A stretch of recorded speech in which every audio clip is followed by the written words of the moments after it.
We just finished up 3 days at a silent retreat, and we're going to give you a recap of the experience and tell you what it was like. Sit back, relax, enjoy the episode. Let's go. First of all, Kirsten loved it. Yeah, so the reason that we went is because this is where it all began for me. So 10 years ago, major breakup, flew across the world to Australia to go see the girl. She didn't want to see me. So I was heartbroken. I came to Bali, and I just basically was shattered, and I needed to find some sort of way to get back to myself. So I was like, maybe I'll just go to a silent retreat so that I can be by myself for a few days and just sort through my thoughts. Went there for 4 days, didn't say a word.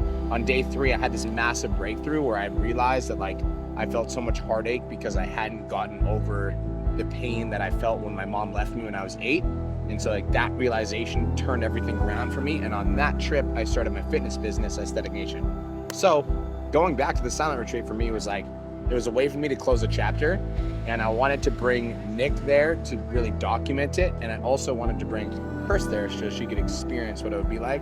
But funny story, my girl's a little Tweety bird, and she likes to talk, and I basically forced her to shut her mouth for 3 days, and she was not having a good time at first. At first, yeah. Tell them the truth. How are you doing? Yeah. You want me to? You can just talk. Good? Okay. Yeah, I definitely wasn't excited. I don't think it would be something I would do by choice. I like retreats. The idea of just being silent for 3 days terrified me. A lot of my anxiety, I would call it, and nerves stemmed from not having contact to my business a little bit, but to Haley, that was the big thing. But then I realized we were able to have there's a little spot that you can go to, yada yada yada.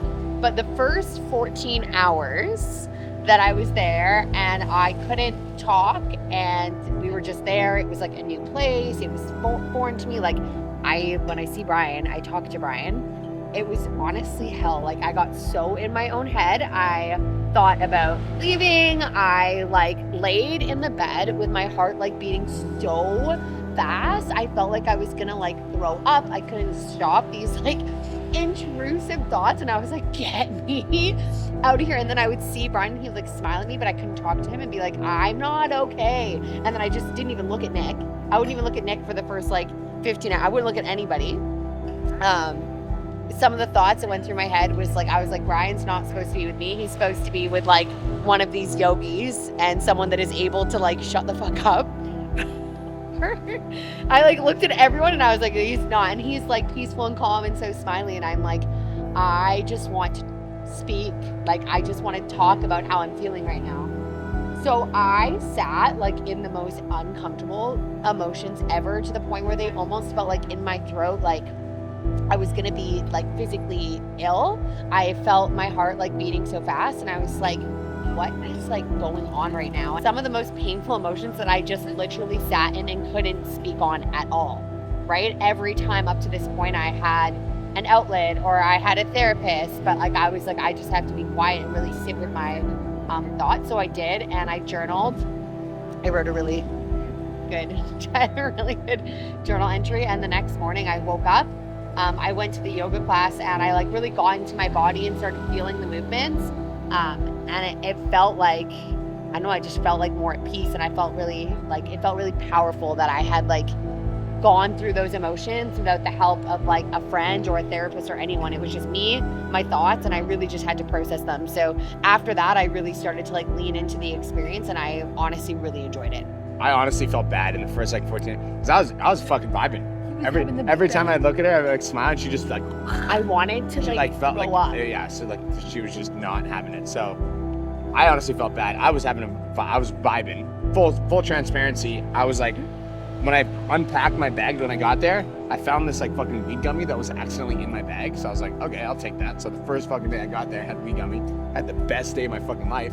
So I'm by myself, chilling in my own head, loving myself. And every time I see Kirsten, I could just see her dying on the inside, and I was I honestly didn't enjoy it for the first little bit because I saw how much you were suffering. But I was also vibing, so I was vibing in my own head, and I was chilling.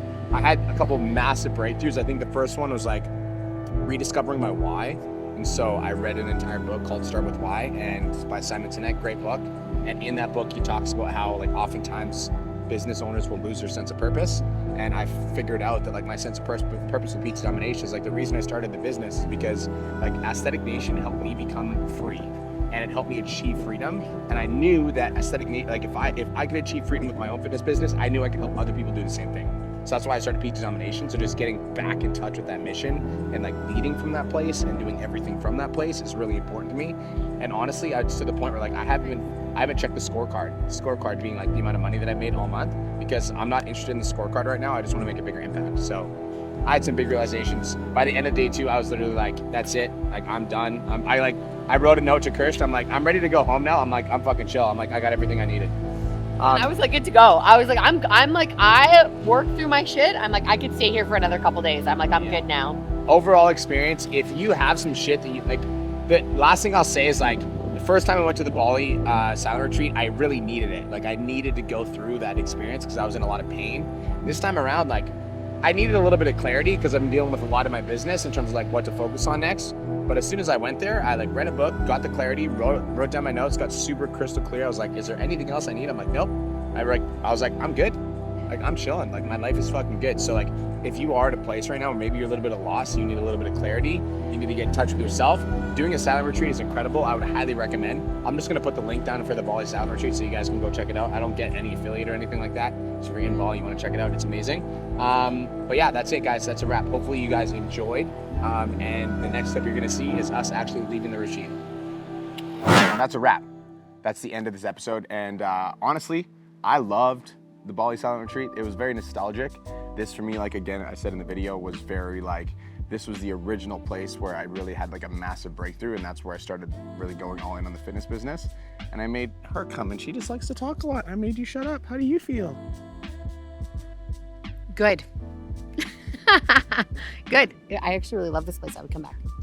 Not for the first, we're gonna talk about that. Yes, later. not for the first 14 hours. I wanted to pack up my stuff and leave, but now I would definitely come back. I would definitely come back. And that is a recommendation. Peace.